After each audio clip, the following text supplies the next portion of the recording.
Thank you all for being here for our final session of the day. I want to introduce our first speaker, Emily Patterson, who recently completed her PhD in Classics at KCL earlier this year, exploring lapidary Latin in the medium of poetry and Roman cultural thought, and is due to begin a visiting fellowship with the Muse Project later this month.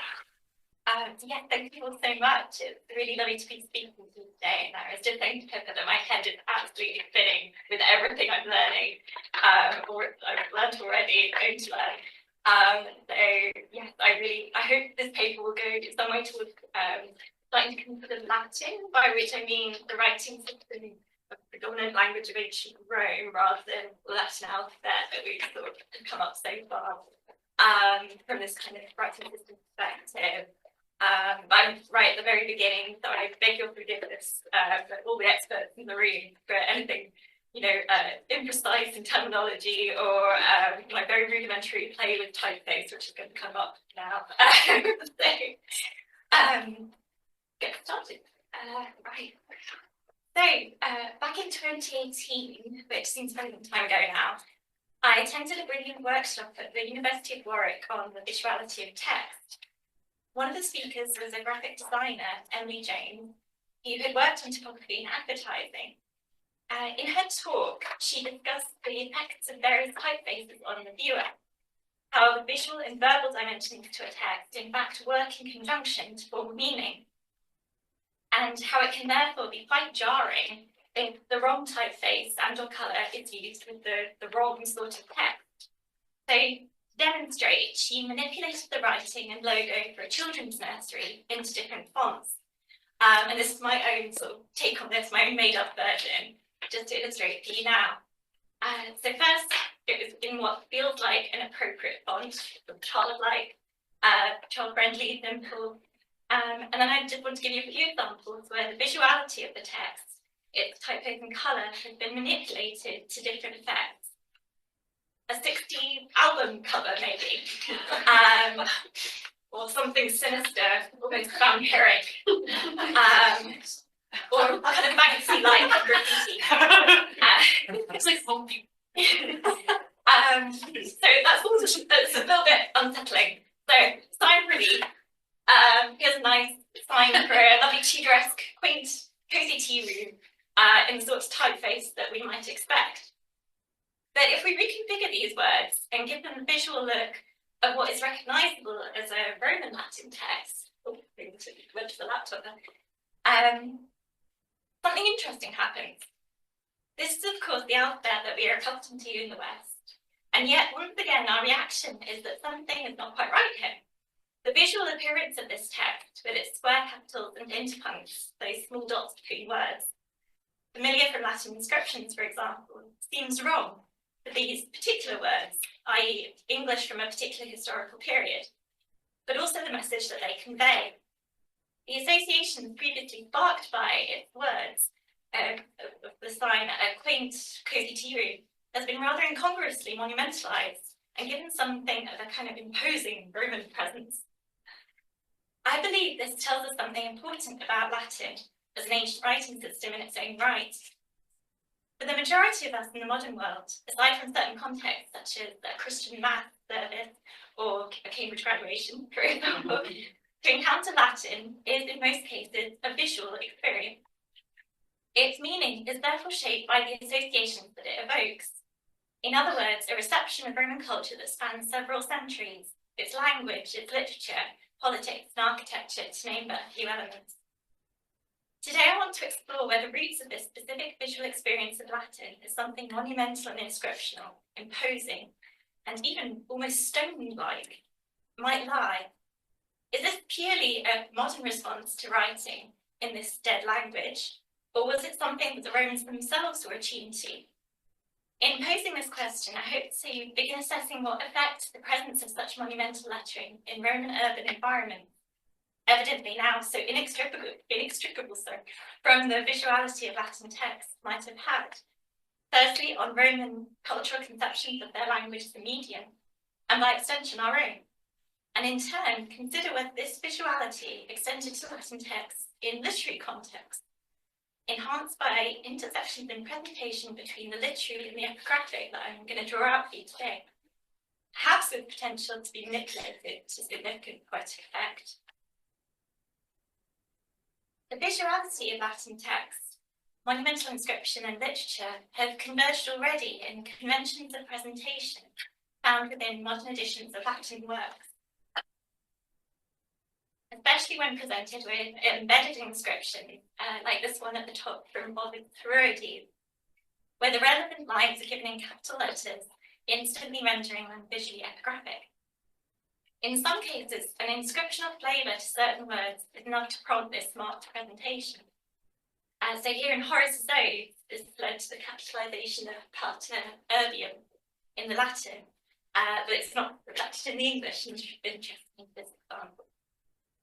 Such editorial decisions suggest that for the reader there is a sense in which these words can and should take on a visual and physical presence of the epigraphic context that they evoke, a direct reflection of the visuality of Latin text occupying a central role in our reception of the Roman world. So this doesn't mean, however, that Latin didn't possess a visuality for the people who originally spoke, wrote, read, and lived this language. And I just want to sort of quickly show you that this is a growing area of interest in classics. With Greg Wolf's original article where he's looking at monumental writing as very much something to be viewed as well as read, depending on different levels of literacy. And in Stephanie Frampton's very recent book, Empire of Letters, she's interested in how writing and writing technology is actually shaping Roman cultural thought, and how they think about themselves and their world.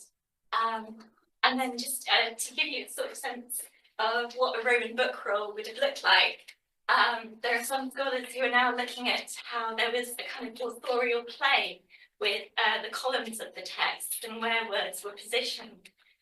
So John Schaefer is looking at how in Virgil's works there are often there's a real tendency to find mountain peaks at the top of a column and the underworld at the bottom. So there's a real play going on, and yeah, the interest is growing.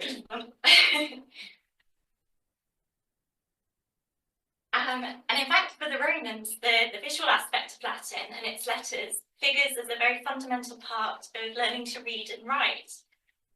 So here I've got an excerpt from an Augustan poet, Manilius. He's making an analogy about how he's instructing his reader in this poem, The Astronomica, on basically ideas about the universe, in astronomy.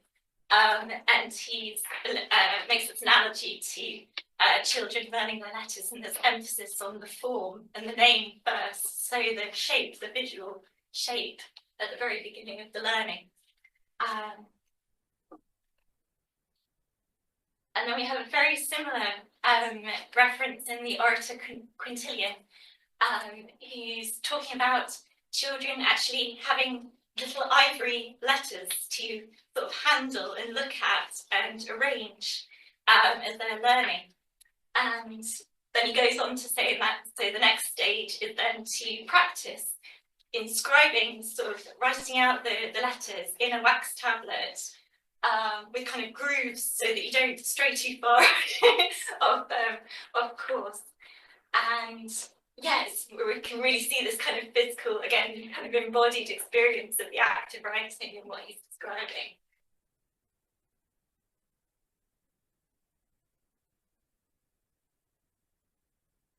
And this also raises a really important an alignment in Roman cultural thought between writing and inscribing as acts. So I also just wanted to show you this little excerpt from the poet Ovid and his Tristia, which is a work that he wrote in exile. He was exiled by the Emperor Augustus in the 8th CE.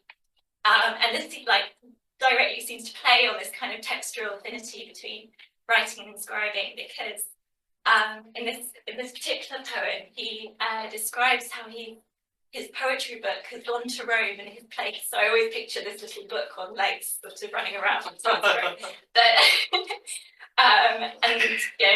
that he eventually reaches the house of Augustus on the Palatine, and he's looking to understand why there's an oak wreath on the entrance to the house, and there's an inscription, and he starts reading the inscription. And this is actually, it might not seem like it, it's a very meta moment, because this is text reading text, but it's also kind of inscription reading inscription, because the titulus, the title of a book, the word titulus is also the word for inscription. So the titulus would have been one of these labels here on the book roll. And earlier in the same work, Ovid refers to the titulus of his poetry book, and says that it's not, as it should be, marked with minium, this kind of red pigment. So we've got this kind of meta visuality of text moment going on, and it just kind of is drawing out these kind of underlying affinities between these two kinds of text.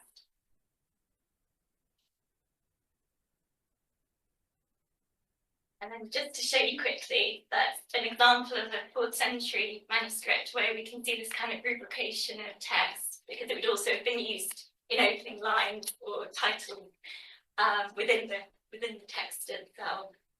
And I just included a quick passage from Virgil's Eclogues at the bottom there, where again, this kind of, when minium gets mentioned, there seems to be a way that we could read it metapoetically. It seems to be a comment, the text commenting on its own visuality in a way, on some, you might have the option to read it on that level as offered by the poet. And here, just to show you, to back up, that the use of minium was also used to enhance legibility in inscriptions in the material world. So we've got this kind of shared, it spans these two spheres. And this is just an illustration from the Great North Museum in Newcastle, where they scientifically analysed the remains of the pigment. So Alice was saying that they sort of draft it first and then they chisel it, but once it's chiseled, it would then have been sort of filled in with minium to make it more legible. And they've analysed the stone, and then they projected what they found. So we have this kind of wonderful multicoloured original look, which doesn't really match up with what we sort of might picture otherwise.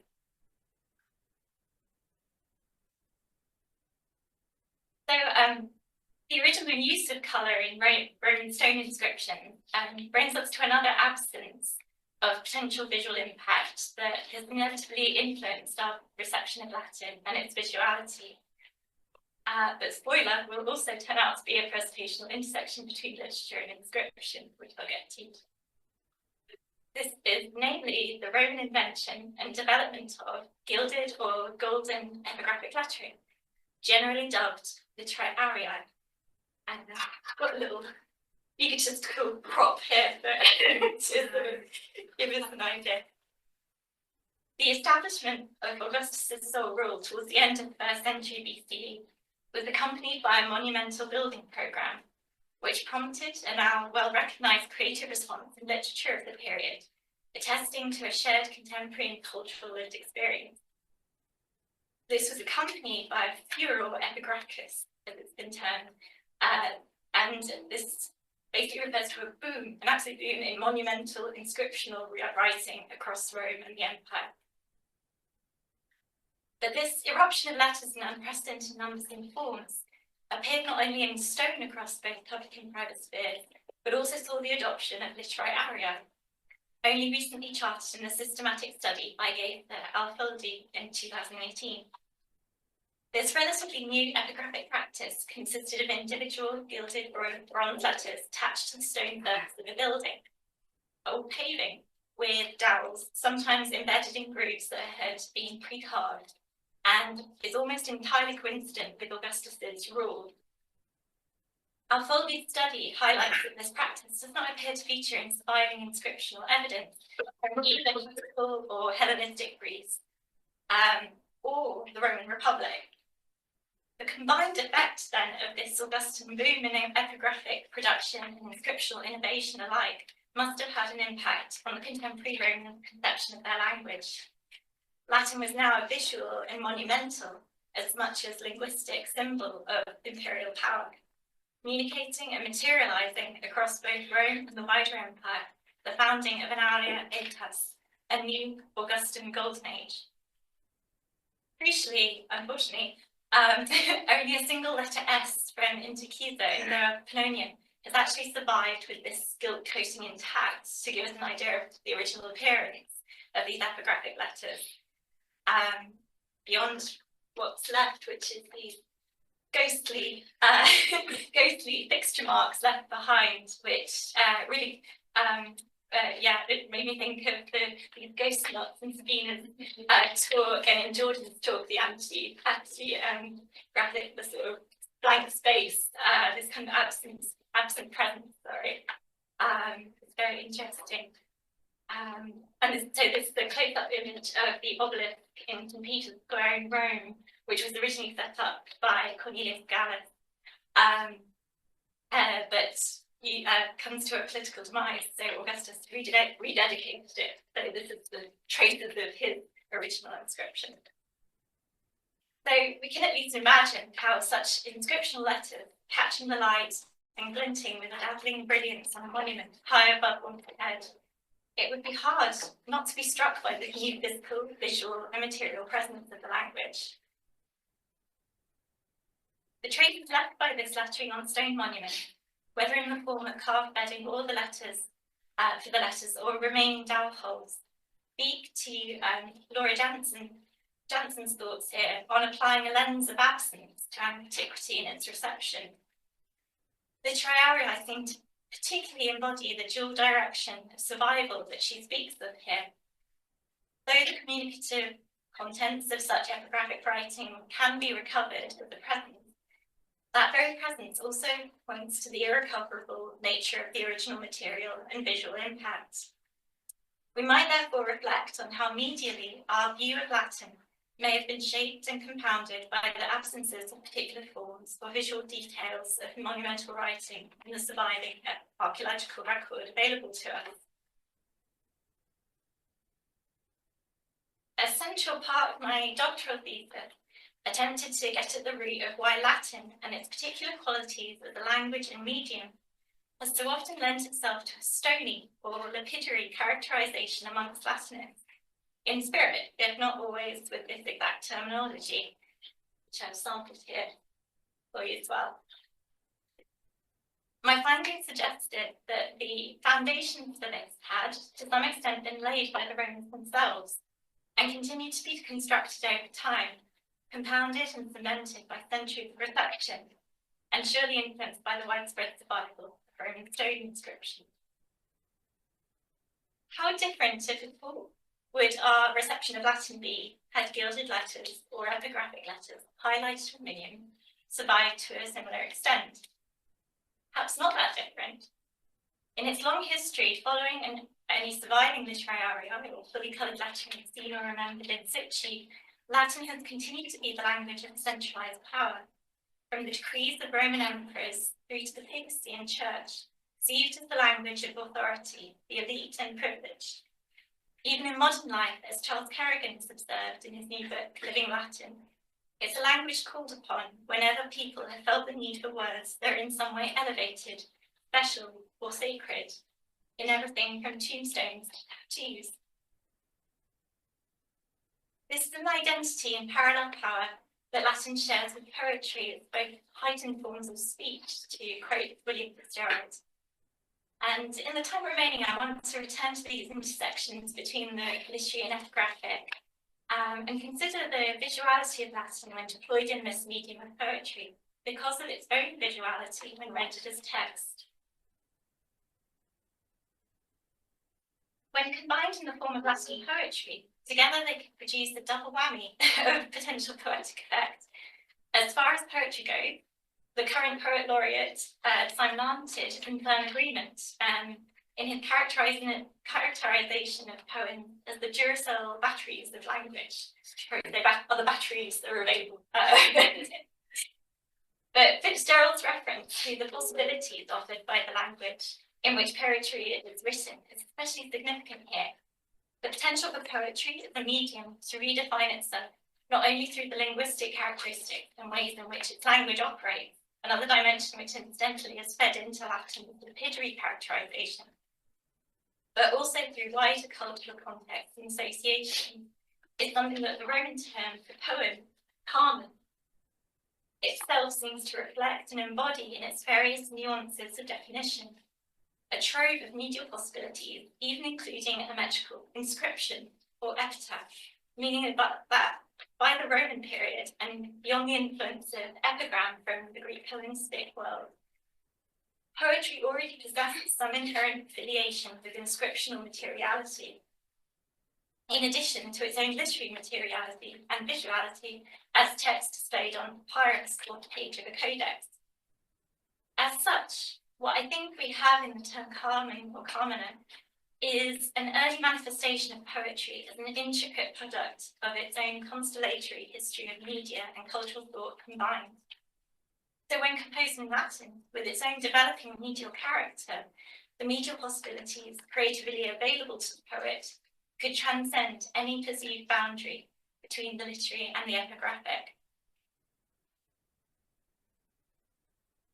And I'm just going to speed through, unfortunately, this kind of concept of poetic monumentality, which the poets lay claim to a lot of the time, from the Greek world through to the Roman world, where it's really taken up by Horace, just for limits of time. But you can see that with Pindar, we've got this kind of architectural notion of poetry with a climbing facade, and these inscriptional elements, and even this idea of poets as builders, tectones, of songs.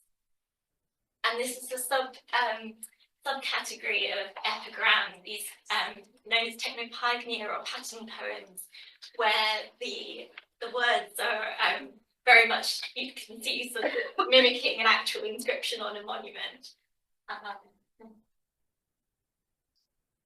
I know we have, yes, Horace's claim.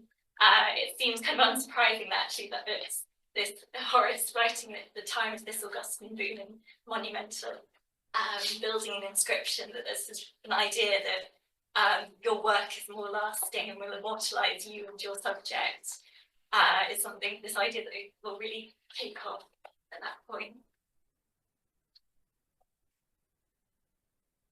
So with this in-depth unpacking of Roman cultural thinking under our belts, I just want to round up by quickly taking you on a sort of whistle-stop tour of a broad chronological sample of Roman poetry, where hopefully you'll see this visuality of Latin text at play and consciously harnessed by the poet.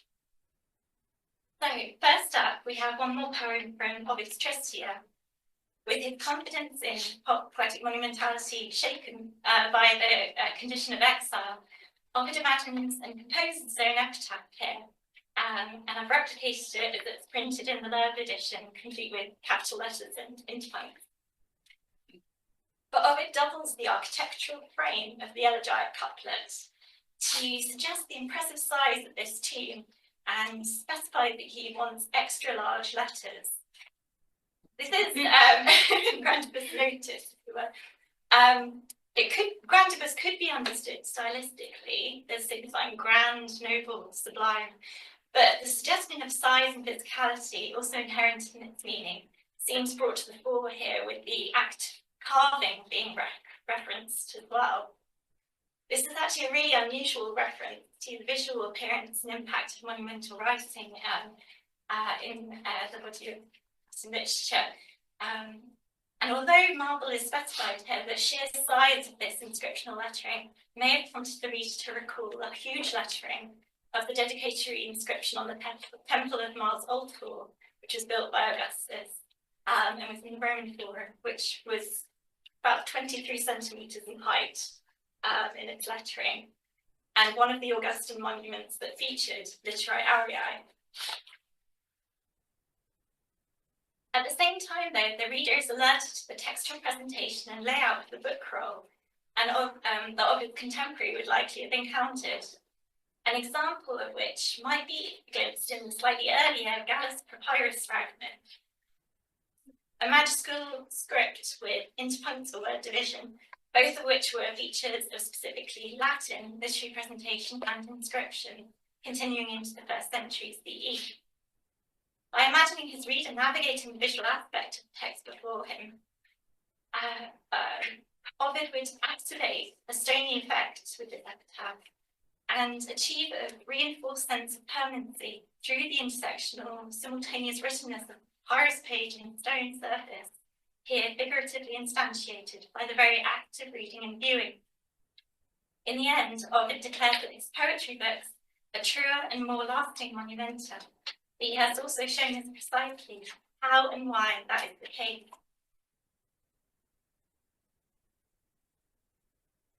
And just because I'm a bit short on time, these are 2 more examples of another sense in which Latin has this lapidary visual presence, very similar to those pattern poems of the altars with the words that could be inscriptional but could also have this kind of building block, paving tesserae of mosaic-like quality. And this is an example of one poem from the Flavian period, Statius the Silvae, on the construction of the Via Domitiana, a road where this kind of, the visuality of the meter is in play with the words as well, because the length and narrow appearance of this hendecasyllabic meter is sort of mimicking a road itself, and as you read, the road is kind of being built as you read. And similarly, this kind of lapidariness seems to come out particularly when stones or gems are the subject of the text. And in this example, just from the 5th century, by Cyprianus Gallus, this is a Latin epic version of some early books of the Bible, and this is a description of a jewel-encrusted breastplate where you can see the various different gems and their colours inset within the verses as though inset within the breastplate.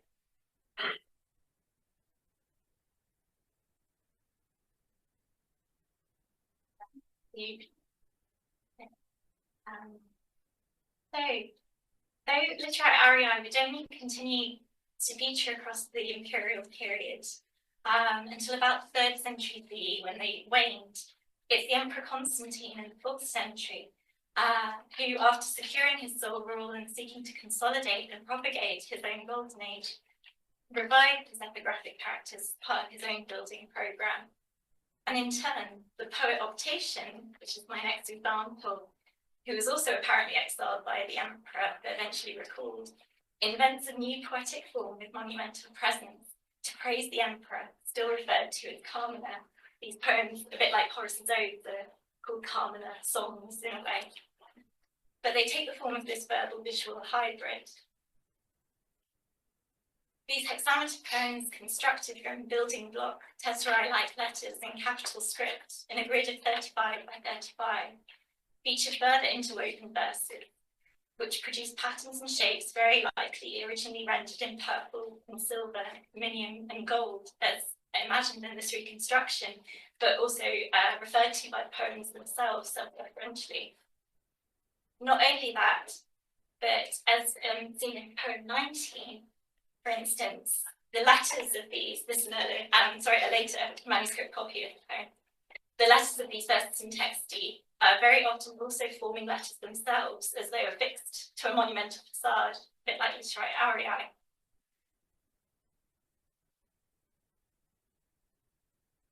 So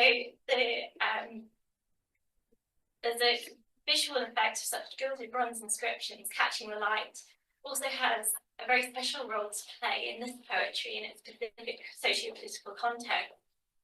The presentation of these letters in gold works in direct conjunction with many references to light and dazzling shine found within this poetry, extending to Constantine's association with Sol Invictus, another sun god reference, a name by which Optatian addresses him on numerous occasions, and a recognised element of the emperor's iconography. And at times, he's even addressed in terms of Christ himself, particularly pertinent to this period in the early 4th century CE, marked by the cultural transition, transformation and religious fluidity between the pagan and Christian, which would eventually see the emperor's own conversion to the Christian faith. I think I ran over a little bit, so I should probably skip to the end. But this is just to give you a little sense of the sort of visual effect that light would have on the gold colour in these manuscripts. And there's very interesting sort of cosmological things going on in terms of the emperor being as though the sun god and the source of this light that's being reflected and shining. So yeah, please ask me more about that if you like to know. Yeah, but I'll just go right to the page. Oh, and there's some very beautiful examples as well of a kind of a visuality in the mind's eye in Roman culture of poetry being imagined as gold, made up of golden letters, and that actually becomes something aspirational in these examples. This one's a tune for a freedwoman, where it's kind of something they can't produce themselves, but they want an inscription in golden letters if that's what they would have put up if they could. And similarly this as well.